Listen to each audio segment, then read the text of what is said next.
Hello, welcome back to the shop. So today's just a quick video. It's starting to get into fall, cold weather's starting to get here. So I've been cleaning up the 9,000 pounds of leaves I have in the yard and kind of organizing my shed, pushing the snowblower up front and putting the patio furniture and stuff away. And I've never had electricity in that shed. I do now though. And that's where I keep my snowblower for the winter. Now the snowblower is equipped with an electric start, but the electric start doesn't work. It hasn't worked since I got it. It's an older Airens snowblower. Sucker works great, a little bit of ether down the card, a couple of poles of the pole start, and the sucker starts right up and runs like a champ. But I never really worried about the electric start because I never had electricity out in the shed where it was kept. Well, I do now, so I'd like to take advantage of the electric start. So I pulled it off, and we're going to see what exactly is wrong with this. Now, you just plug a regular extension cord in here, press the button, and this should activate and spring out and engage your flywheel and turn it over. Well, I put it on there and I press the button here, and nobody's home. I have a sneaking suspicion that it's actually in the switch, and I'll show you why. So let's go over to the bench here, and we'll see if we can get this sucker running. Okay, so here's the whole mechanism. Here's the box that you plug in, little push start here, and here's the actual starter motor. So what happens is this turns over. This is on a screw here, and you can see when it turns, it pushes this little nub out. Once it pushes that out, you can see the actual thread there. Maybe you can't. Once it pushes that out, these teeth engage the flywheel, turn it over, and when this stops, that snaps back into place, disengaging the flywheel, and that's how it starts. Now, it's just a lazy man starter is all it is. You have the pull cord on there also, but this sucker helps a lot, especially if you have a hard starting engine, which during the cold, it's a little rough to start. Usually I need a little bit of ether and a couple of poles and have to play with the choke. So it's easier just to push the little button down, adjust the choke as you go, and wait for it to catch, than trying to keep pulling the pull string. So I think the problem is in this electrical box, not necessarily in this motor, because the motor spins fine. But if you can hear this, there's something loose inside here. So it looks like I can split this case apart. There are no screws in it.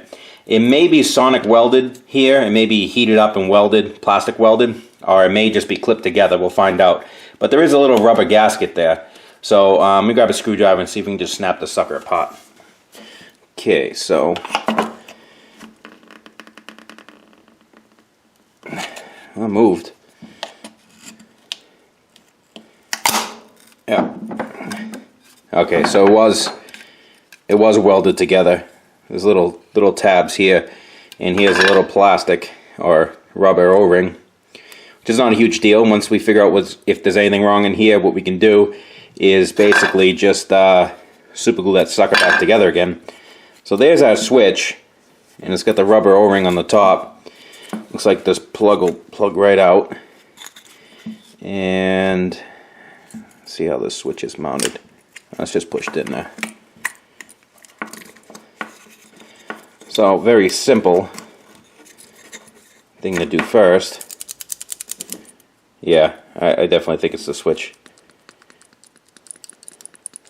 So the easiest thing to do first is just jump out the switch and see if the motor runs. So let me just get a little piece of wire, stick in between here, and we'll see if that motor runs.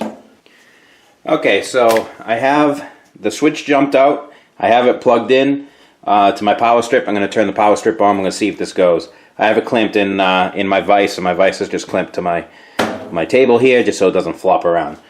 So I'm going to give it a try.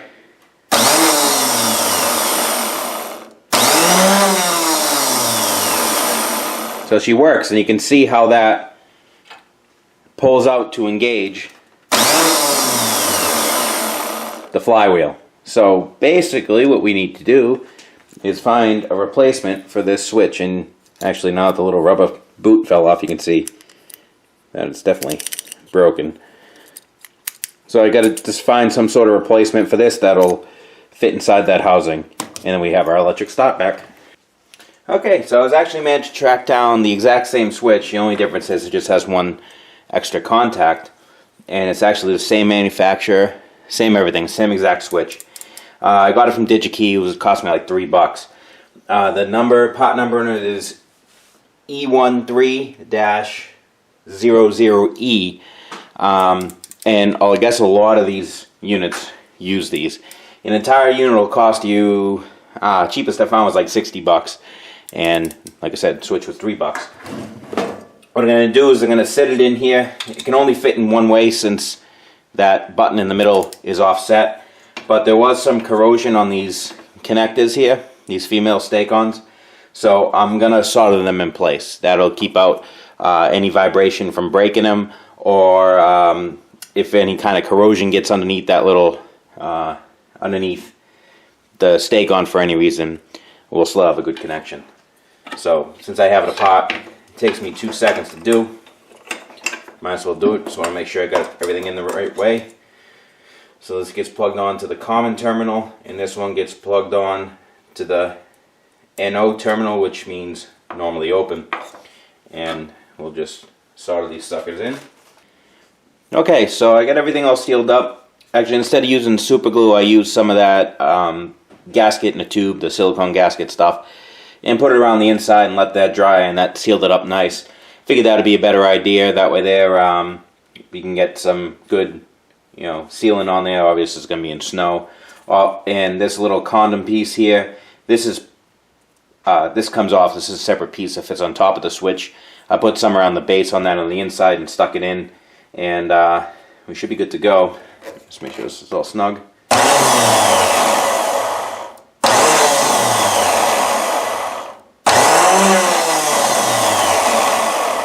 Okay, so we can hook this up to the snowblower again, test it out, make sure she starts up.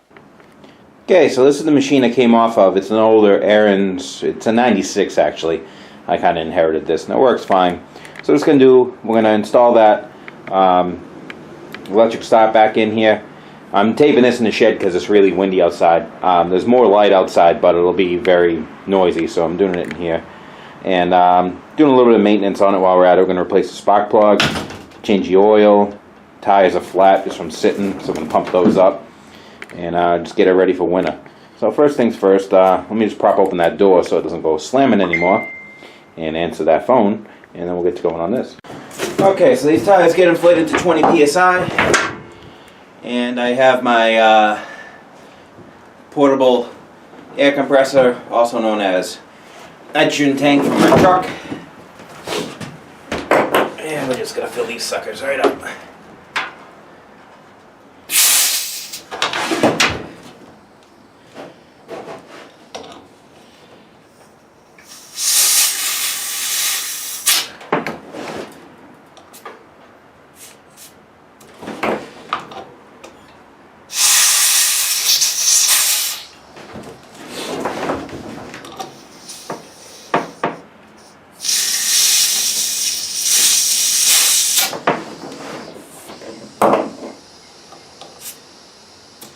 That's 10. Actually, I do this with my right hand.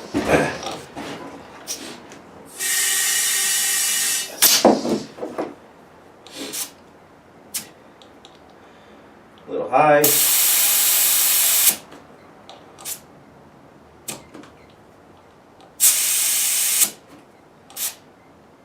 There's 20.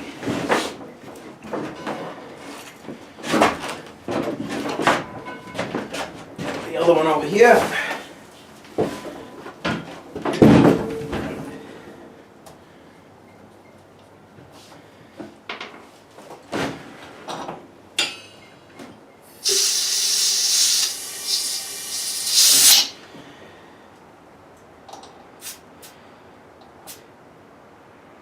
So that's right at 22. Look at that, first shot.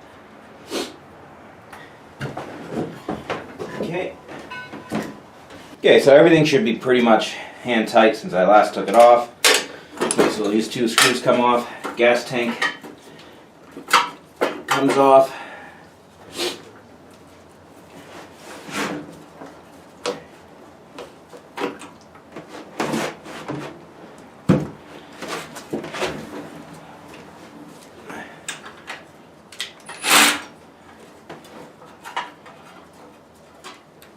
Did I grab the wrong socket? Yep. Grab the wrong socket for these screws. So give me 2 seconds. Let me run and grab the right socket. Get the right socket for the top two, but not the ones on the side. So let me grab that. Okay, I got a nut driver that'll fit. This is just the bracket that holds the gas tank on. I just need to get it out of my way to get the starter motor in. Okay, starter motor just sits on these 4 bolts here and engages the teeth in the flywheel, which are right down here. So these ones have to come all the way out.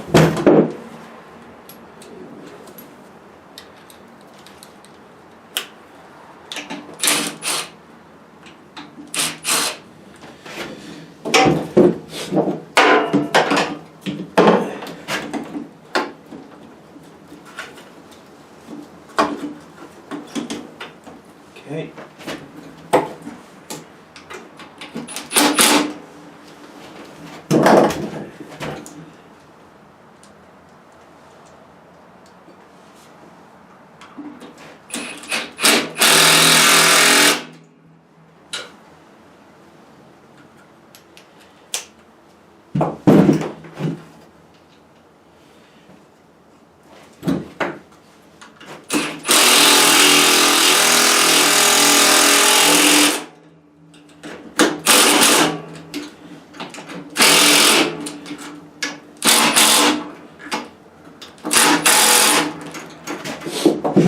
Okay, that's in place.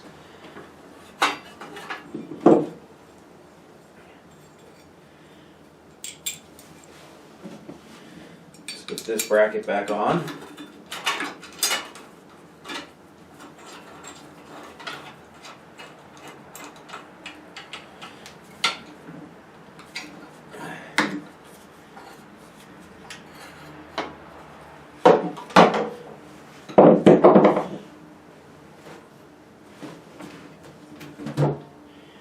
Gas tank goes back on.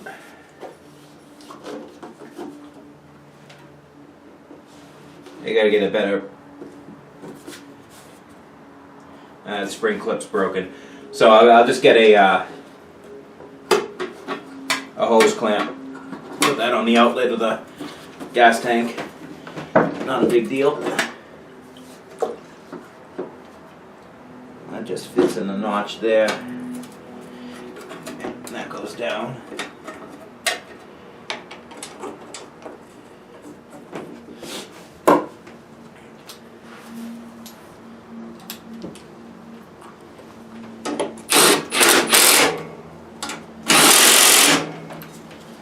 Okay.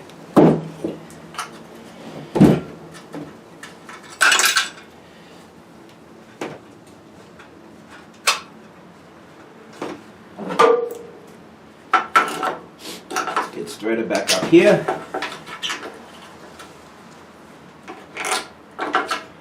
You can see how the screws help squish it together too. So that plus the silicone sealer was more than enough to keep those two halves together.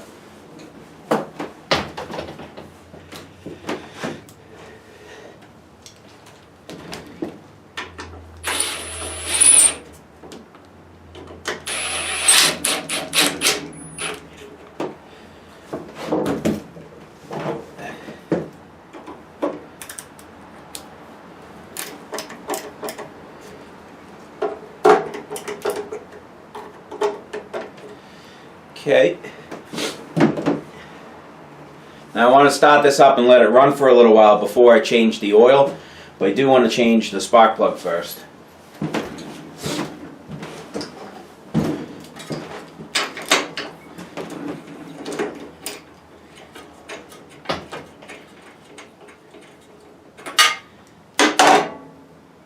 That doesn't look too bad. I've never changed this. This has been in there since I've gotten this. It's not in bad shape at all. But for $3, just bought a new one. Exact same one that was in there. So, should be a 30,000 spark gap. I'm going to go double check this and adjust that to 30 thousandths, and then we can put it in there. Okay, double checked it. We're at 30 thousandths. Thread that sucker right in there.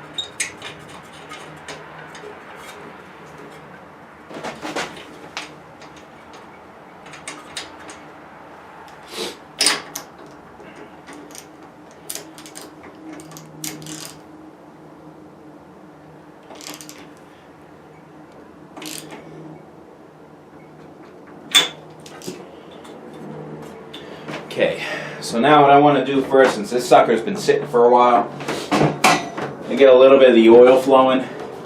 Gas is off, ignition's off. It's going to give it a couple of slow pulls.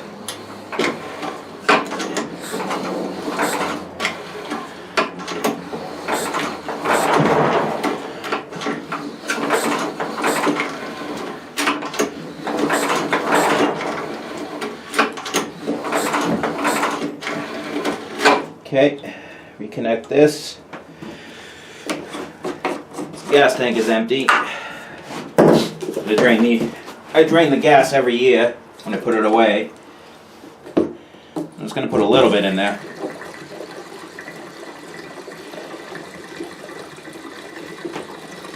There we go.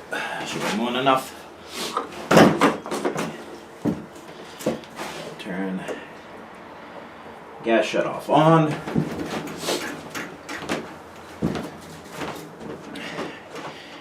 Tickle the primer.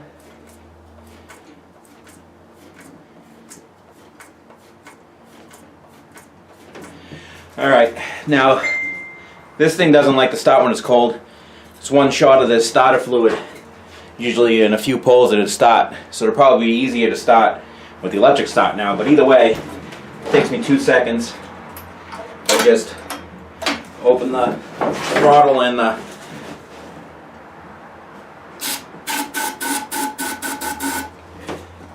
choke, get a little bit in there.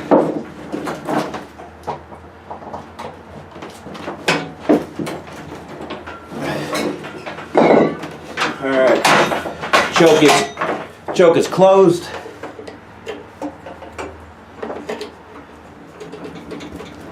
Plug in, we're on start. See what happens.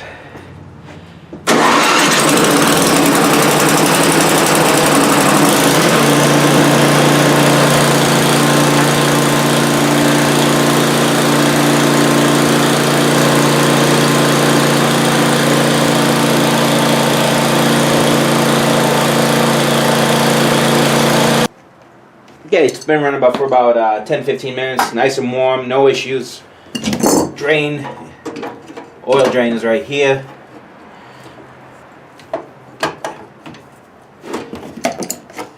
It's just a round piece of pipe with a cap on the end. I didn't even take that much pressure. I just wanted to hold the pipe in case I wanted to unthread from the engine.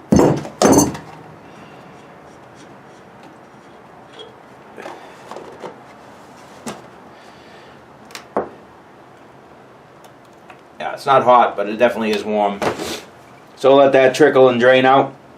And get all the oil out, and we'll refill it. Okay, so I looked up the stats for this engine. This takes 26 ounces, which is not quite a quart. Just 5W30, regular conventional, nothing special. This is a 8 horsepower Tecumseh.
Yep.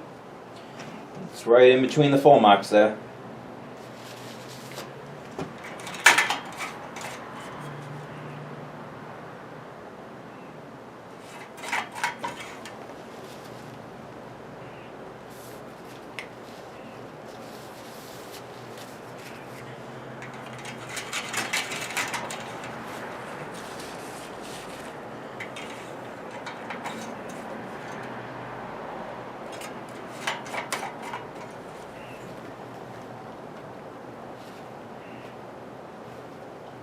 Okay, I'm good with that. Let's start it up again. I'll let it run for a few more minutes. Let that oil circulate, and I'll recheck the oil level and call it a day. Alright, everything looks okay. Ran it for about another 10 minutes or so. Double check the oil. Yeah, it rose a little bit just from getting warmer, but we're not above the marks. We're right where we need to be. So we're ready to use the snowblower for the winter. So hopefully we have a year like we had last year, where we didn't have that much snow at all. And not like 2 years ago where we literally had 8 feet of snow. The snow was up to my windows that year. It was friggin' terrible. This thing saw a lot of use that year. But we'll see what happens. So thanks for watching this video, guys.